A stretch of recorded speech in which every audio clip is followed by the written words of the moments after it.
Hey, this is Guido coming at you with a tactics talk. I've got a gameplay review and analysis for you. Recently, one of my subscribers, an innocent bystander, sent me in this replay and asked me to do an analysis on it. He's in his 121 Tier 10 Chinese medium, and he has loaded in here to airfield. And he said, hey, would you take a look at this and see what I did wrong? Well, there's not going to be a lot to find wrong with a 9,000 damage game. So I decided I would do a replay of the week for my subscribers. This will be the first ever replay of the week. If you would like me to do that with one of your replays, go ahead and send it in, whether it's a great replay or an awful one or something funny happened on it. Feel free to send it in, PM me, and I will look for once a week to put a replay in there. So here we go with an innocent bystander here on airfield. Just move forward, and I'll show you what he's doing with his camera. We'll discuss what he's doing. First thing I want to say to an innocent bystander is, good Lord, man, would you buy some camo for your tier 10s? Got to be kidding me. Somebody help this guy out. Didn't seem to hurt him. Great gun on the 121. A little bit derpy, but this is one of those kind of pocket-heavy tanks. Now, he's going to come up here on airfield. I like this spot. He's going to come up here and he's going to stop. So let's discuss this for a second because he'll be here for a couple potatoes. You got two options when you come up to that spot. You can sit there with your side to them like that, which allows you to accelerate forward faster. Or you can shift your hull so that your hull is pointing forwards to present a better armor profile, but that takes time, and the dispersion, of course, is moving. And this is kind of a critical time because usually you're catching a guy who's zinging by. He's going to hang out there. Nothing doing, and wisely moves. And that's what I do right there exactly. If I see something, I shoot. If there's nothing there for a few potatoes, I get out of there. Now he's going to start working guys that come up to the middle. I think, to be quite honest, I'm not sure where that shot went. I don't know if he hit a piece of concrete. That was strange. I thought it was strange the first time I watched it, and it was strange that time. You can see that he's got a lot of guys stacked up behind him, so he is free for the moment up on this promontory to start working on ridiculous people who drive up in the middle like that. Like most great games, this team he's fighting again just seems to, on occasion, lose their mind and do some of the weirdest things. But the question is, how do you take advantage of those things? So he continues to work the middle. I think that's a great idea. He's got targets. People are showing themselves, showing their sides. One thing I would say, bystander, is I might be zooming out a little bit more and kind of swinging my camera around when I don't have shots, lock the turret forward and look behind you and just see really what's going on back there. If maybe there's an opportunity. You're probably just watching the mini-map, and that's fine. But for me, if there's no targets showing, I'm swinging that camera around a lot. I notice you don't do that. Although on occasion you seem to have better SA than I do with the way you're doing it. So I just offer that up. If you can add that into your kit bag, you might gain a little more SA what's going on around you. So these bushes really help out right here. Gutsy move, Mav. Oh, missed him. Now you're spotted. You wanted me to say things I didn't like. I didn't really like that move. You're spotted and you're crossing this open area right here. And there may be some guy sitting back there or this guy in the bush that has a chance to get at you. You don't pay for it, but just one of those things. And you do get another 450 off that guy. Just a small critique. Looking for this Patton, who is a problem because he's flanked you and there's no one to the south, which I believe is what you're realizing right here. And now you take a hit. So that rock is decent cover, but you could get hit from behind. Chooses not to burn his repair kit there, which was really interesting. Good snapshot. That's a shot of opportunity. You've got to take those kind of shots because they do hit on occasion. And when we were talking about the repair kit, this is a good idea, not really poking on these guys because they're just going to munch you up. Your repair kit is saved now. So that's something to think about for those who are watching this review. If you are tracked and you've got a good repair crew and you think they're going to repair it and you're not going to take any damage, think about just letting yourself sit there. Be careful with that though, because if there's already around. Yeah, I do that once in a while. You're just trying to track that guy moving. Would have been nice to have hit him right there. I try to force myself to not follow them as much, let them walk into my shot. Yeah, and there's that kind of idea I was talking about earlier. What's he doing there? He shot into where he knew the shot came from, because that leopard PTA was hanging out right there. That's the most likely bush to take that damage. They're starting to lose, so he's going to change his fight. He actually gets hit in the rear by the pattern. That pattern's been a bit of a pain for him. Come around here. This is a good idea. There he is. Time for payback. Nice shot.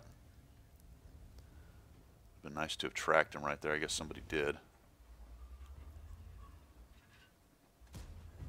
That's insane. No pen. Unusual, especially with the gun that you're using right there. But nice job flexing, because you had an issue going on down there to the south. You got off the hill. Those guys are still holding it. Your team is still holding it. Maybe auto aim right here. Just drive and shoot him instead of the sniper. I mean, you ended up with a better shot. That was a nice move. Move back, just kind of spoil, make it harder for that guy to get that shot. And that's good SA on his part, because he's fighting two tanks there. He was fighting the 252U, but he had the SA to know that the RHM was there, and immediately starts to get out of the way. He'll do this again a little bit later, and I hope when I show you the part where he did it again that he did it on purpose, because it was a pretty amazing SA, but we'll get to that in a moment. They're starting to bring it back. Mistake there, I'm sure you know. Side armor. You could have just, especially with the way this thing's hull will swing, you could have just come up there and swung the front towards that guy. Maybe not bounce, but at least the front armor would have been to him. That's one of those things where maybe you're trying to time reloads and you thought maybe he would not be reloaded. The other thing is, and I find myself doing this as well, referring back to that RHM moment, pulling out and just pulling out a little further than you need to get the shot, and I do that myself. But if you can pull out just enough to get your gun on him and minimize the amount of exposure to your tank, that always helps. It always helps not getting hit. Man, you duel with these guys here, and to be honest, I am so surprised they didn't pop you. In fact, they don't even shoot. And I have to assume it might be that your silhouette is so low and the top of his tank is so high that he actually is not getting the pipper on the top of your tank. And this is that part where I talked about the enemy team just kind of going insane. Why the E100 didn't just come down and take you out, I'll never know. I mean, he is busy with some guys up there. Perhaps he can't cross. Uh-oh, sandwiched. This is where I thought it was over for you, but of course I knew there was a lot of the reload left. Nice job. So what he's doing there, let's see if I can get out of sniper mode in a minute. What he's doing here is giving a crossfire. That was a nice shot. Giving a crossfire to his guys up top against those guys in the middle right there, so that these guys just can't roll around and press into these tanks and kill them off. He's keeping them honest. They feel like they can't cross that little open spot right there to get to him. The danger is he is in a bit of a crossfire. I'm so surprised that guy didn't shoot you right there.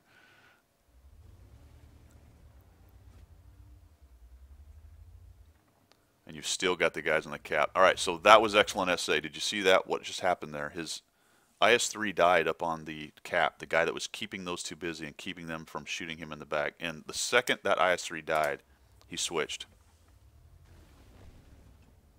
At that point, it's sayonara, middle guys. You're on your own because we got an issue over here. There is, frankly, only one guy other than the Skoda who can really make what's going to happen, because they can't get there. And the Skoda's locked down. He can't very well get off that hill unless he comes off the back. This Bat Chat must be on a reload or close to being done with the reload. Why the Charioteer didn't charge you and take you out, I'll never know. Again, though, with good games like this, nice job minimizing the amount of exposure. A lot of people would have just bashed through that building. What he did was come up to the edge and just minimize the amount of time that he's exposed to them. All right, I think right here what I would have done is continued around behind the Bat Chat 25 TAP, maybe even used him as a bit of armor, but you'll square up to him, which is something you do quite a bit. Additionally, as this started to happen, my first thought was, all right, just push straight by him, around behind him, and start circling, because that Charioteer's turret is really slow. The hull turns pretty well, so if the guy's smart, he'll spin the hull and the turret. But everybody, let's watch what actually happens here. That was an unfortunate miss. So he'll just put his front armor to this guy, and it ends up working out really nicely because the dude just keeps shooting into his turret. And as he gets closer, he doesn't really have the depression to get down, and that's where he started to work. You could see that the charioteer could not get his turret on him because he was trying to spin by going backwards and spinning, by just staying in one place, spinning and putting his turret on him. So that was a nice job abusing that guy right there. I think I probably would have eaten another shot because my first instinct would have been to go by him and start circling. Both of those would probably work, but I can't prove the other one because you made that one work. All right, he's gone to gold, so he's making everything count. He's about to face the E100 anyway, so that's a good idea. This E100, I don't know what his deal is, but he'll be put out of his misery soon. Nice shot. You can see that he took a little extra care on that shot because the E100's not looking at him. I was really worried about the AT at this point. I was surprised you weren't taking shots in the side from him or the 101. But apparently neither one of them is sitting up there, nor have they really moved forward. I liked this move. What he does here is he was lit after he killed that E100. He kind of started headed this way, and about the time he went unlit, he just spun around, and then he sat there for a moment. So this is doing two things. First, it's going to confuse, hopefully, the other three guys. If they saw him moving this way fast, and then he went dark, and he just spun around and stopped, they may think he's coming through here or coming up here. Basically, he's over in this area. What he does is stops, spins around, confuses them as far as which way he's going, and then he looks to see, because he was lit, if one of those clowns is driving up behind him. So he's just waiting here. If one of those guys shows up, they're going to regret it. Nice wait. Skoda goes. Skoda doesn't blow up and die. That's SA that there's not a guy there. Then he can see, he just kind of waits. All right, Skoda. Are you going to get killed? All right, great. There's nobody there. Let's move. Several options here. This is one of those decision tree moments. Where do I go? Do I drive up this hill and head off this way? Do I go all the way to the south and look around in here? Or do I go up on cap? Going up on cap, probably not the best idea. If you get on cap, now they know where you are. No reason to do that right now. The game is still in the balance. Down to the south, it's unlikely anyone's down here because he didn't take any shots from those guys. So they're probably up here. You could go up on cap, go through and come around, or go all the way south and come around, but he has these guys already kind of over on Overwatch of here, Overwatch in that area, and you'll see what he does. Chooses to go up that, and if you didn't know you could go up that, you can.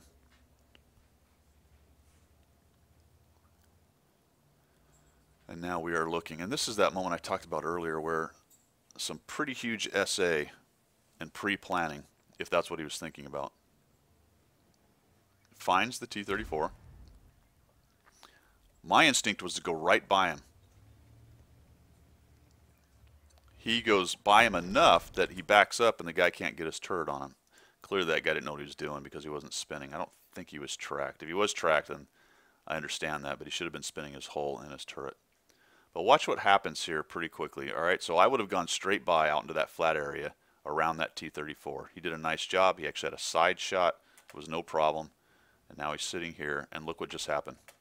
The Su-101 was over there, so I'd have been popped in the side as I went screaming by that T-34. And if he was thinking about that sniper spot up there as being a likely location for a TD, and he didn't want to come out and expose himself, that was excellent. And then he gets hit anyway. And that's one of those moments, you're so far ahead, you might as well just come out there and see if you can get the shot on him. Those 101s reload so fast, he may have actually shot at somebody. Bystander thought, well, he fired, let me come out there. And he reloaded. And now for the coup de grace, which will explain what happened to the AT-15. He did not play. You gotta love that. You're having a great game. Let me just come in here and gather up some more hit points of damage. Watch it. He's gonna try to block off the Skoda so he can get the kill. Look, he's like, no, don't kill my kill. All right, man, great game. So 8,933. Just a small bone to pick. When you sent me the message, you said that it was a 9,000 hit point game. So come on, dude. It was only 8,933. Top Gun, really nice game. Good job. Just some small quibbles. I learned a couple things. Again, if you liked what you see here, subscribe to the channel. Check out my Twitch stream. And if you want me to do one of these things for you, a replay of the week, send it in to me and I will do it. Catch you later.